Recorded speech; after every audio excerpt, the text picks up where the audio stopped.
16-lıq say sistemində 100 rəqəmli ədəd 8-lik say sistemində ifadə edilsə, alınan ədəd ən çox neçə rəqəmli ədəd olar? 16-lıq say sisteminin ən böyük rəqəmi f-dir və biz 100 rəqəmli bir f-lərdən ibarət olan ədədi qeyd edə bilərik. 16-lıq say sistemindəki ədədi 8-liyə necə çevirə bilərik? Biz 2-lik say sistemindən istifadə edərək çevirə bilərik.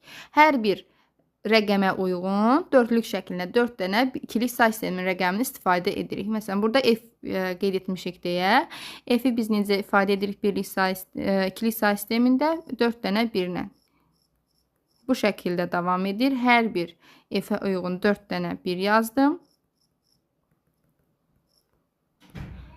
Deməli, neçə dənə 2-lik say sisteminin rəqəmi var bizdə? Əgər bu şəkildə yazmış olsaq, 16-lıq say sistemindəki ədədi 400 dənə birlərdən təşkil edilmiş olacaq.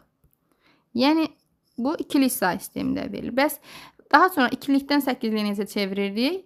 3-lük şəklində, yəni 300 bölə-bölə çevirirdik. Bu zaman 400-ü 3-ə bölürük ki, görək 3-lük şəklində tam neçə dənə ədəd rəqəm bölə bilirəm. 133 dənə tam olaraq bölürəm.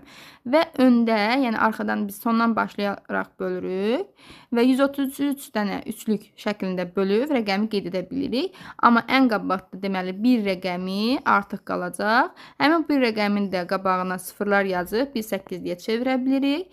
Deməli, həmin o rəqəmi də bir dənə çevirdiyimiz üçün 134 rəqəmli 8-lik say sistemində bir ədəd almış olacaq.